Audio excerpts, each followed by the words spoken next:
LinkedIn, we are on here.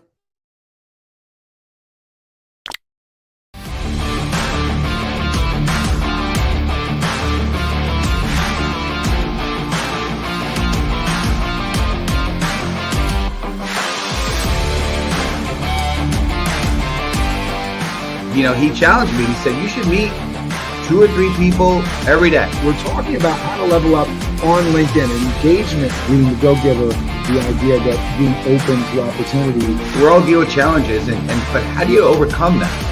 Master Connector with Steve Spiro and Cameron Toth is live on air. Yes, we are. Yes, we are. Listen, my friends, my Master Connectors, let's get it. We are talking about leveling up your LinkedIn game. This is right in our center box, right? This is right over the plate to you today, right on brand, right on topic for us. So I hope you're excited for this episode. We have Tracy Enos on. Steve, get us started. All right. Absolutely. What's going on, friends? Steve Spear, the Master Connector, coming at you live and direct. So let me ask you this. Do you hear this, what I'm about to say, or are you guilty of saying what I'm going to tell you? Or are you thinking about this? All right, you ready? So LinkedIn is just for job seekers. Have you said that? Or LinkedIn really is just a glorified resume? No? Or does your profile sing like Toby Keith? The song I want to talk about me. I think I got that from your website, from your profile, Tracy. But yeah, LinkedIn, and this is a few stats I got from you. So LinkedIn stated that 5% increase in activity since the pandemic. Are you capitalizing on this? Okay. Are you wondering if LinkedIn will work in your market? Right. These are some questions I believe many people are asking. Right. Do you think you must spend hours a day on LinkedIn to generate consistent sales? I heard this a lot, right? I'm on Instagram. Why do we need to care much about LinkedIn, right? I only connect with people I know. That's a big one I hear a lot, right? We're about to dispel all those myths and some of those fallacies, okay? Is your LinkedIn profile repelling your ideal clients? That's another question, right?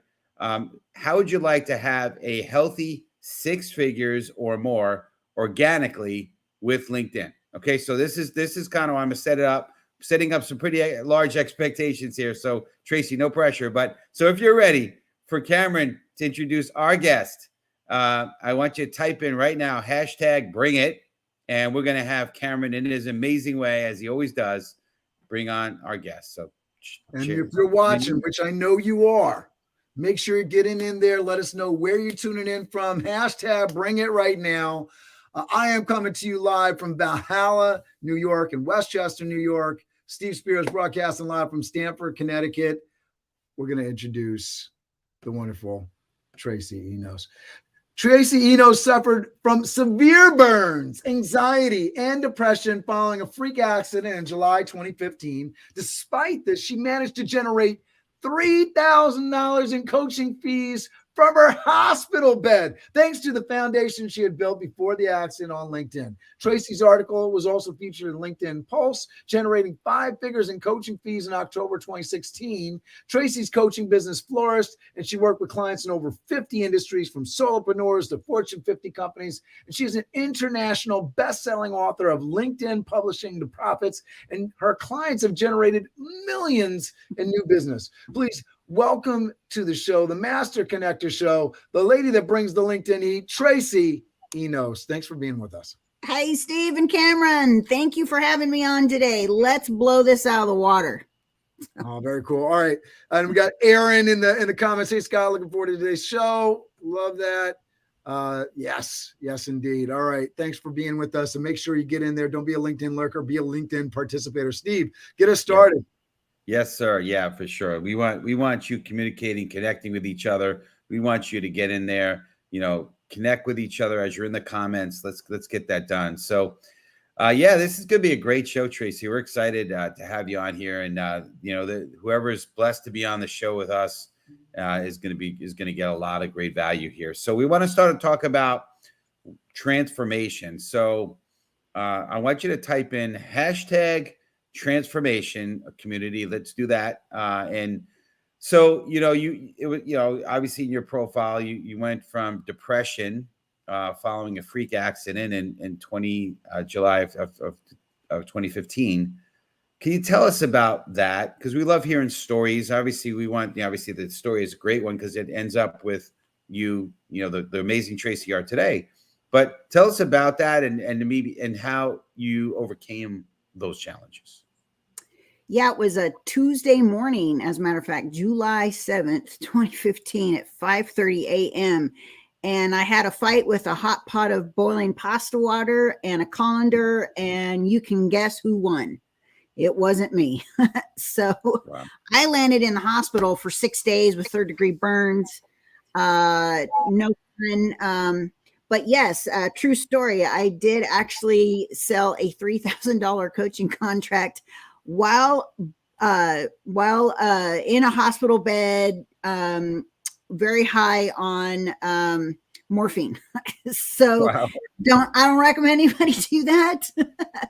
But I just happened to answer my phone, and it was the foundation I'd built prior to that traumatic event that actually kept my business afloat for a few months. I was a single mom. I didn't know what I was going to do. I spent 6 days in the burn unit, came home. I'm all wrapped up and, changing dressings every few hours. Thank God my son, who's now 22, but he was 15 at the time, was my nurse, and he's just a wonderful kid. And so, while I did some of that coaching, LinkedIn Pulse, they had actually been around for at least a year or so, but I hadn't written an article yet. And I wrote one in October of 2015, and man, it just skyrocketed my business. I had 5 surgeries in 9 months. I gained like 60 pounds because I was just depressed. Right. Yeah. But I went to my doctor the following May, and I said, I don't know what's going on, but here's my symptoms. And she tried to put me on some pharmaceuticals like Wellbutrin, and I did not take it. And I just pulled my head out of my rear end. And in the next 18 months, I did more in business than I'd done the prior year. Wow. That's incredible story. Amazing.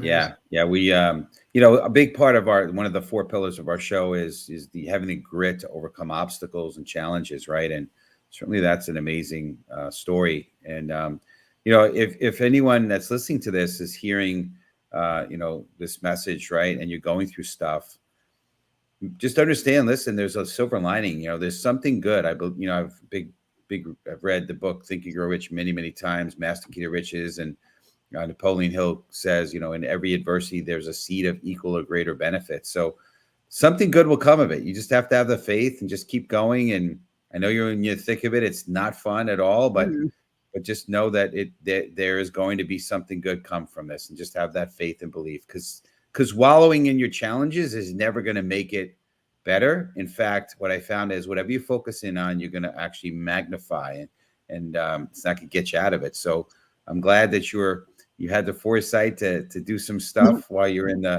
your sick bed, whatever you call it, and just and be able to get through it. And so we're all going to be better because you did that, right? Because I know you've inspired a lot of people with what you do professionally. So good stuff. So before you jump in, I just want to give some shout outs to folks. So Terry Crafted checking in from Kansas City, Missouri. We appreciate you. John McPhillips, long time. John the man. Community member here, Washingtonville, New York. Yolanda, the other faithful. Yolanda, I'm headed to Frisco tonight. Looking forward to seeing you this weekend. Excited to be a part of the Connect Business Conference down there in Dallas. We got Tanya. She is coming to us from Montreal, Canada. We got Todd Miller from Meridian, Idaho. Oh, man. Aaron Bishop is in the house. We're so appreciative of you. Keep getting your comments in. And if you have questions, make sure you get those questions in. Lisa Leaker, we appreciate you. Steve, keep it going. Absolutely. That's great. Yeah, it's cool that we're having, and then there's Larry. Good to see you, Larry. Glad you're on with us. Yeah, we're all over the map here, which is awesome. We're East Coast, we're West Coast, we're South, we're global here, and we're in another country too. So yeah, for sure. But yeah, this show is called the Master Connector Show because we're all about connection, right? One of the things that we speak about, one of our pillars is, having, being authentic and connecting authentically, right? So we want to type in hashtag connections. So community, do that for us. Because again, we're LinkedIn participants, not LinkedIn lurkers. Hello, Carol. Good to see you from San Diego. So we got the left coast coming in here. That's awesome. But we want to know from your perspective, Tracy, and you've done tremendous with LinkedIn here. So how do you create genuine human connection in this world where, chat GBT and AI and all that stuff? So I think it's super important to be human and create connection. But tell us your perspective on how you create genuine human connection. Well, look, first things first is we got to build that foundation, right? So 99% of all your activities on LinkedIn is tied to your personal profile, not your company page, but your personal profile. Whether you're doing direct outreach, messaging people in the inbox, sending connection requests, whether you are creating content, sharing content, you're engaging with other people's content, you're getting involved in groups, whatever you're doing is tied to your profile. And what happens is people are going to see your pretty, face or your handsome face. They are going to see your name and they're going to see a truncated version of your headline. And so that is what's going to spark the curiosity, depending on your activities, and people are going to go and view your profile. So depending on what your business goals or objectives are for using LinkedIn, you want to drive people to your profile because you want to pre-qualify, that prospect or that referral partner or business partner or, whatever, who you're trying to attract, right? And it starts there. And once they land on your profile and reviewing it, first thing they're going to see, it's the old newspaper term, is above the fold, is they're going to see your full headline, they're going to see your background banner, and you're going to see, your photo. And so you kind of want to make it count. You want to pique that curiosity. So now that they will go and start to read the rest of your profile, which would be your featured section, which would be your about summary, your work experience. And then, some people, I'm going to make an argument. There's a lot of people on here that do what I do that say nobody goes past that. And I'm going to disagree because look, there's two types of people in this world, right? You're going to get the skimmers. So that's when you use bold type or headers or whatever, especially like your about summary. And then you're going to have the linear readers. Those are the people who are going to read through everything on your profile, right? So we have a really great acronym for this, and it's called the HEAT, right? So your profile should have these 4 things. It should be human. It's a personal profile after all, right? It's not your resume. Resume is a black and white text, right? There's more to you than just your work experience, right? So LinkedIn has extra sections for this. They have your volunteer organizations that you belong to or support, publications, projects, even your education or certifications, honors and awards. Fill that stuff out. That's the human side of you, right? Yeah. And then the E is for your expertise. So people want to know, are you good at what you do? Do you have knowledge of this subject matter? Regardless of whatever it is, whether you are looking for a job or you are a business owner that has products or services, right? Are you, can you solve somebody's problem, right? But don't just stop there. The expertise also goes into the A, which is the authority. Tell me why you are the authority on the subject. I know there's a lot of people in the same industry, but tell me how you're different, right? Tell me what you can do for me. Tell me some of the things that you've done for other people, right? Show me that, you can help me. You can solve my problem or fulfill that biggest desire. And then the last is the T is the trust, right? So go in and tell a story, right? Don't just, talk about yourself in third person, be first person, right?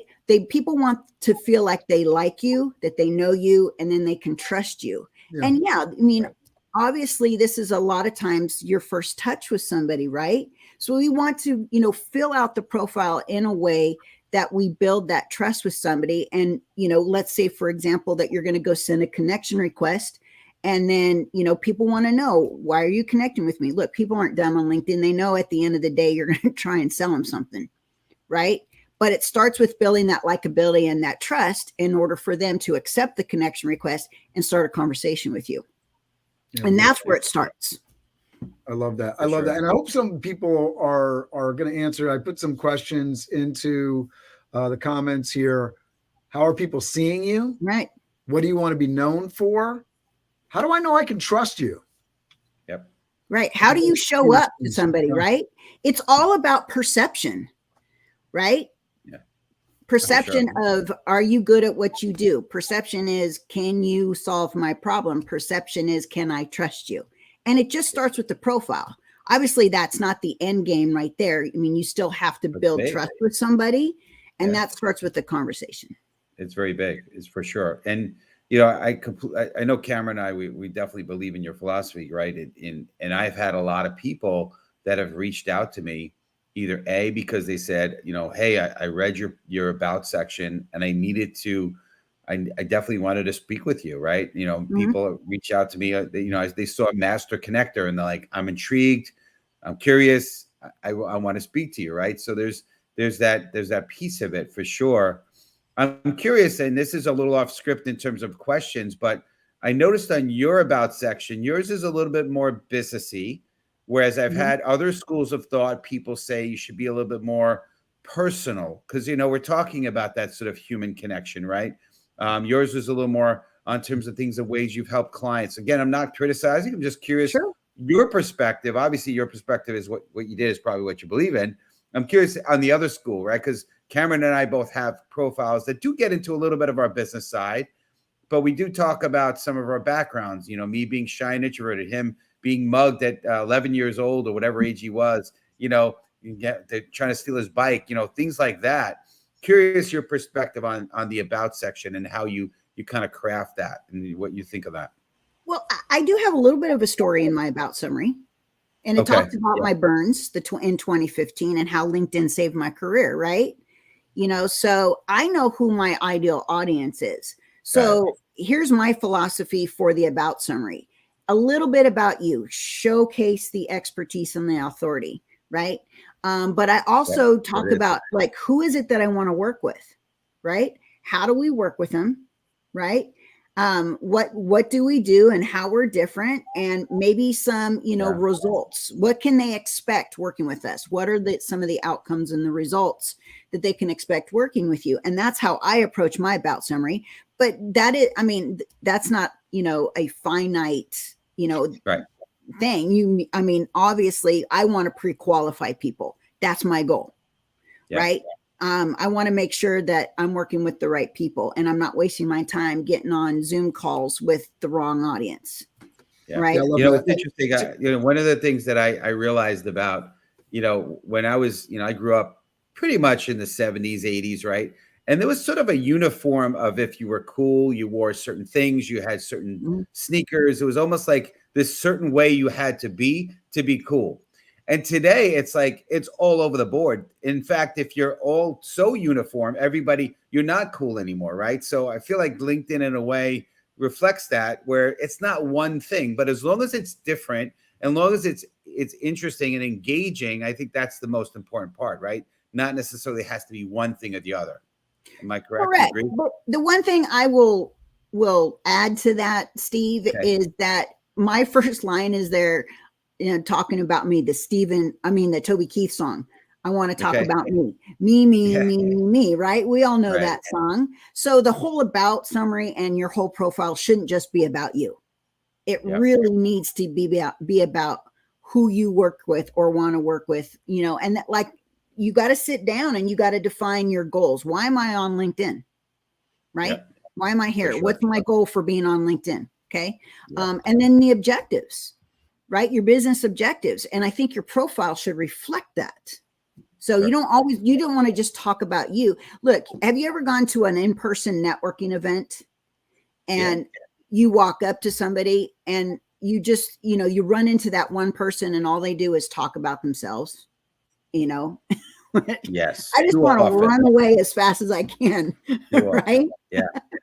So we talk about getting pitch slapped, whether it be in person or me and Steve were both at a event recently, and this guy, Steve passed this guy off to me. Thanks for that, by the way, Steve. But he passed this guy off, and this guy was pitching me on something, and I, I shot it know this down guy. within the first few seconds because I've been through the process. For Right. anybody that knows the earned income credits, like it's just like my business doesn't get stopped. I get at least a call a day, if not 12. And so this guy just wouldn't stop. And it pains me because you're sitting there like, dude, we could just be connecting right now. We could be connecting on so many different things, and you're just drilling and hammering away, and you're not going to get anywhere. And you're repulsing me. You are literally repulsing me right now. And Yolanda says it well, right? The pitch slap, right? And I just want to shout out Terry and Carol in the thanks for dropping in here. They're playing the game, talking about how they want to be seen. Cameron's a mental health expert, helping people, leaders, and organizations activate the best, most energized and productivity version of self. And Carol says, I want to be known as the practical profit growth specialist for business owners who want to live with spiritual confidence in daily life. These belong together. You don't need to choose. I love those things. And so looking at your profile, Carol, definitely check out your profile. Tara, check out yours and see if I'm seeing that, right? And I think that's such a good practice to get into, sort of get some of those different things. Carol saying, ouch from the story. All right. Back to it. Tracy, go ahead. I was going to say, at the end of the day, the person that goes to view your profile, they want to know what's in it for me, right? So, that's how I develop a profile or profiles, and let's just give it to them, right? It's not all about you. It's about what you can do for someone else. No doubt about it. And so, we're digging in here a little bit. I know my first question was about human connection, and you kind of touched on it, but I want to dig a little deeper on the human side of things, and maybe get a little more nitty gritty on that, and maybe in how we communicate. And, again, one thing you just spoke about, which is not making it all about me, but making it about you, right? In sales, they call it the WIFM, right? What's in it for me? It's an acronym, right? But what's the best way, again, getting nitty gritty here, right? On creating genuine human communication with your prospects. Tell us dig in on that a little bit if you can. Well, look, we all know we're on LinkedIn to make sales, right? To build our business, grow our business, right? And like I said earlier, people aren't dumb. They know when you're going to connect a message with them, at some point you're going to have an ask, right? You're going to ask them for a meeting or a sale, go check out my book, go check out my webinar, go get my free thing or something like that. But you don't want to give that to them the minute you connect with them. Similar to the pitch slap, it's the same thing, right? You're asking me to marry you and I just met you, right? So no, we got to date first, right? Sure. And so, have some sort of pattern interrupt. When you go and connect with somebody, make sure it's a genuine. Why do you want to connect with them? So like, for example, last week I was in a networking group, and the host there sends to everybody that was at the networking group, everybody's LinkedIn stuff. And I went in there and I connect with everybody, but I don't go and say, hey, look, I can help you with your LinkedIn profile or your LinkedIn marketing. No. Hey, tell me more about you. I'd like to get on a 15-minute phone call and learn about you. Right. Sure. There's some of us that are maybe not always looking to sell something. I know that's contradictory, but like in my situation, I don't know which direction I'm going to pivot here. I could pivot 5 or 6 different ways, but I am always looking to add value. It doesn't always necessarily mean to sell you, right?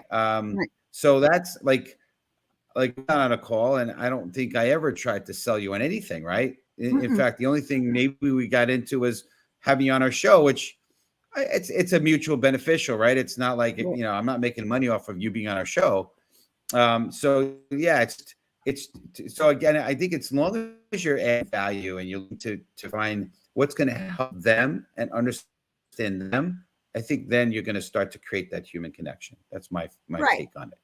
So usually my first response after somebody connects with me, if I intentionally go and send somebody an invitation, is I find some sort of pattern interrupt. I'll go look at their profile. I'll go look at their website. I'll go look at something. I want to find something in common so I can come in and start a conversation, like asking an open-ended question. right? Right. Hey, I see that you're XYZ. Tell me more about that, right? I'm interested to know more about you or something like that, right? You know, and you're right. I'm not always there to sell somebody something. Maybe I have a large network and I'm like, you know, who's your ideal client? Yeah. Who's your ideal referral partner? I have a very big network. Let me know who I can introduce you to. And I do that a lot, and I don't require anything back. Yeah. You know, Yeah. and Very, they very, really very like that.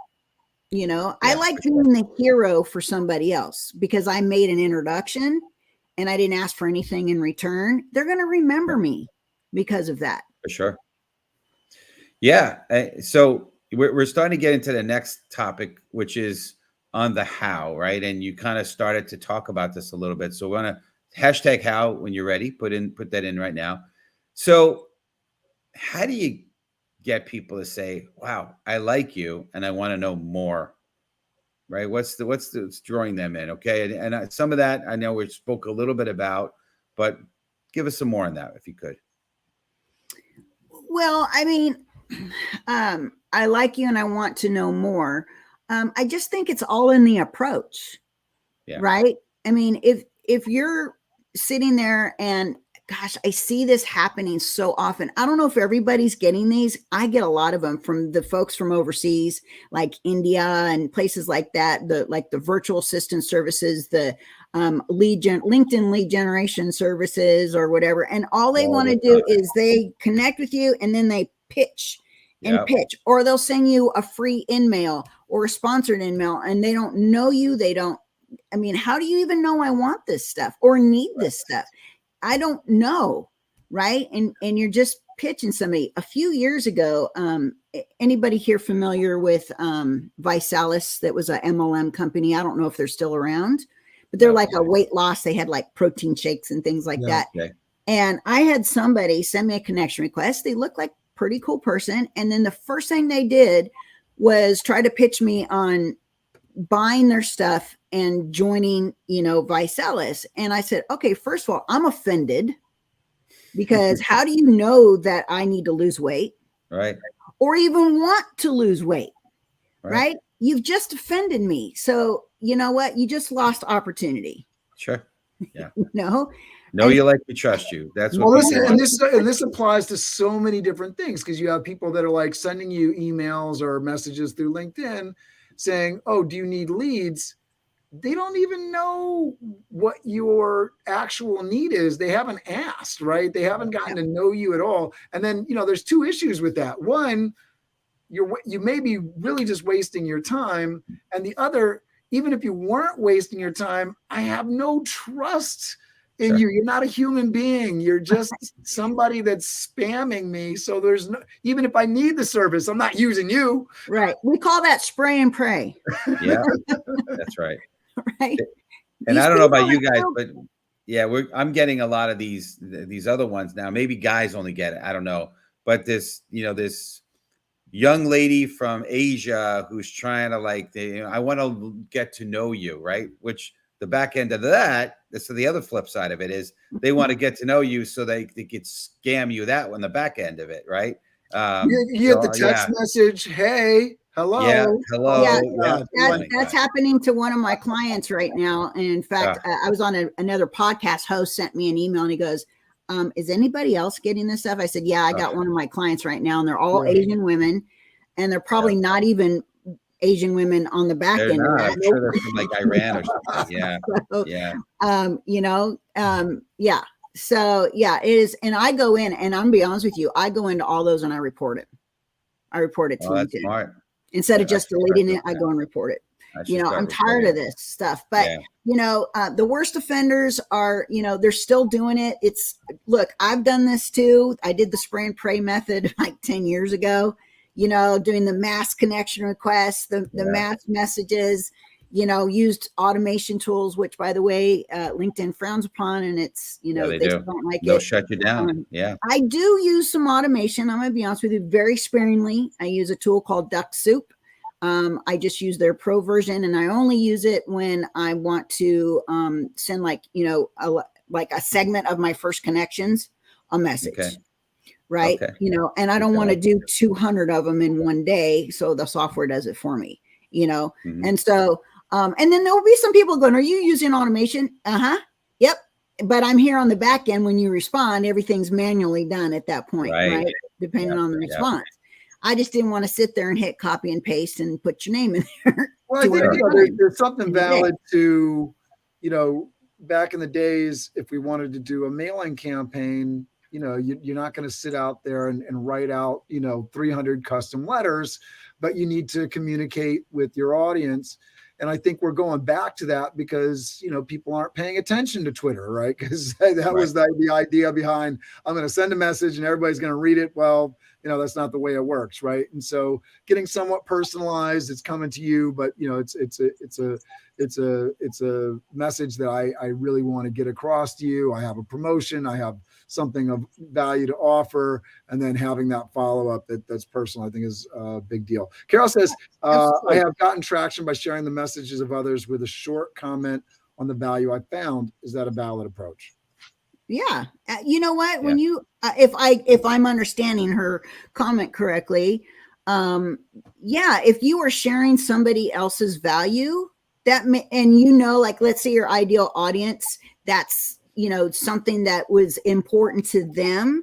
Well, you just went out and found something for them that they didn't have to go out and hunt for on their own. Right. So you are bringing value, even if it's not yours, you're just sharing something. So way back in the day when the LinkedIn algorithm, for the the newsfeed was a lot different than it is today. What we used to teach was that to go out, and I would use Feedly. I think that's the name of the software. It pulls in and aggregates all the RSS feeds and articles and stuff. If you put in the ones that you wanted. And I would go and I would peruse those articles and I would say, okay, my audience is interested in this topic. And I would go share the article. It wasn't my article, but I would go share it because that was providing value at the time that my audience was interested in. Because when I talk about the foundation work, before you even start, filling out your profile, you need to sit down. And this is, I'm a Dan Kennedy student. And this is Dan Kennedy's way is, you need to figure out who is that avatar, right? Not just demographics, but the psychographics. Who do they follow? What publications do they read, online and offline? I mean, you've got to create that persona, right? And so it's not just, the demographics of what are their title, what's their age, what industry are they in, how many years have they been in business, so on and so forth. But you need to deep dive into those psychographics and truly understand your ideal prospect. And therefore, that's what we were talking about is bringing, we knew what the prospect wanted and we would go find that type of content that we thought would be very valuable to them. Again, you look like the hero. Yeah. Right. Yeah. So it's interesting. It's we could when we have a guest like you, Tracy, on, we should have an hour show because we have so much to cover and we didn't even get through all the questions here. But we do want to cover one more. And it looks like Yolanda says, Cameron Toth, creating a genuine human connection with prospects require a combination of empathy, authenticity, and effective communication. Great point, Yolanda. Thank you for that. So, we want, and by the way, I wouldn't call her a fan, but she's definitely a follower and she's definitely a supporter. So I don't know if fan is the right word, but fans, right? So #fans community. And we want to kind of get into this. And this is a quote that I think you shot us on some things that you wanted to talk about, but tell us how to create supreme influence and transform them into raving fans. I'd love to hear your perspective on that as we start to close here. Because right after that, we're going to ask you to give if there's any takeaways. I know you got to offer, and we're going to close out. So tell us about the raving fans. This is the last point. Get in there. #fans. Go ahead, Tracy. So this is the formula that I've used. Now, I'm going to be honest with you. I've not put out a lot of content lately. I've gotten so busy that, and shame on me. You should be consistent with the content. LinkedIn wants that.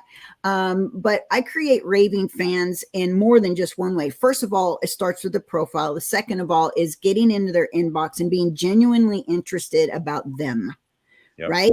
And then I would offer value. That could be, hey, look, I've got paid clients. They, ask for, like, let's say, for example, my 31-point profile checklist.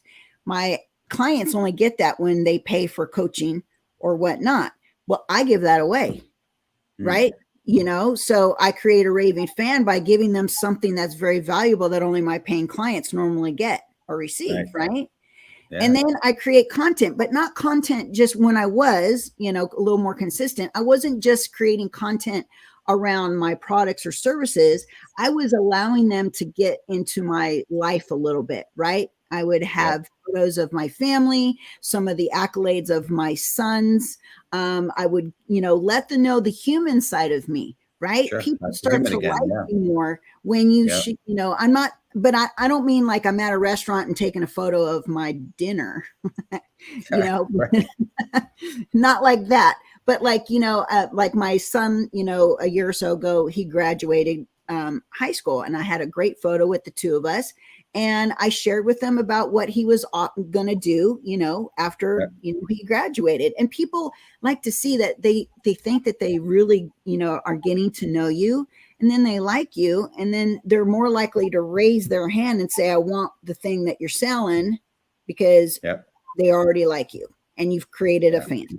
So yeah, no doubt about, you know, and again, like you said, you're a little off the mark because you've gotten busy, which is great. You know, being productive and being busy is a good thing, but putting out good content and being that sort of expert, right? That you know, subject matter expert, right? Where people just they want to lean into you and want to know what you're. I want to know this person. I want to do more with this person.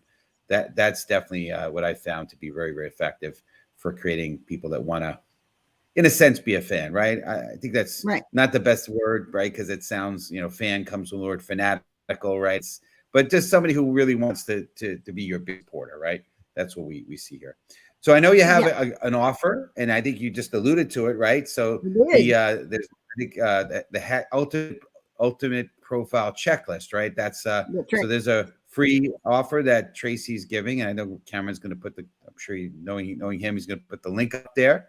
So, but tell our community, because again, they need to connect with you for sure. Tell our community best way to reach out to you, and any last takeaways or any last thoughts that you'd like to share with our community. Yeah, before you say that, Tracy, I'll just say the link is there. If you're in the comments, if you're on YouTube, if you're on Facebook, if you're on LinkedIn with us right now, just go there. It's HTTPS, the ultimate profile checklist.com. It's right there. Go check out that from Tracy. Hey guys, and this isn't just, you know, cover 2 or 3 points. There's 31 points in this checklist, and I just updated it. So it doesn't cover creator mode though, just your normal stuff. Also, you're going to get a bonus in there of my 2018 international best-selling book. Most of it is still not applicable because LinkedIn's made a lot of changes. It's called LinkedIn Publishing to Profits, but the whole first chapter is about your profile. So, and you can read more of my story about the burns and whatnot in the introduction. So, you guys can go and connect with me. Please connect with me. Go send me a connection request and just say that you were saw me on the Master Connector show with Steve and Cameron. And I will do even one more thing for you. I will go and review your profile and give you my top 3 tips for you. Oh, that's huge. That's huge. That's huge. Yeah, for sure. All right, and we have an amazing LinkedIn star. Do you know Trevor Houston, Tracy? I do. Not personally, but I know of him. Yeah. He's on the show next week. We're really excited to have him on the show. He is another LinkedIn superstar. So if you like today's show, we want you to come back, check it out. You can register there as well. So right after you click Tracy's link, go in there and register for next week's show. Same bad time, same bad channel. We will see you next week. Steve, lead us out of this thing. Yeah, and thank you for Toth Event Staffing for being our sponsor. Appreciate that. Boom. Yeah, there it is. You know, big flash. But anyway, yeah. Listen, obviously the show, as we always speak about, for those who are on the show and you know knows we're about uplifting, inspiring. And listen, LinkedIn is a great way to reach a lot of people, to do that, to inspire people and be that light. So again, Tracy, we thank you. We appreciate you. Community, make sure to connect with Tracy. So let's lead it out. We're going to count down with our fingers, and community that you're in the comments, put it in the comments. You can count down. Ready? Let's do it. Ready? All right, we're counting down. 5, 4, 3, two, 1. 1. Crush it. Go out there and have an amazing week. Slay the Smash day. the like button. Crush it for yourself and others. Make sure you're leading with your heart. We will see you next week. Tracy, thank you so much for being with us. Thank you, audience. We appreciate you so much. I love everybody jumping in. Yolanda, keep doing the countdown there. We will see you next week.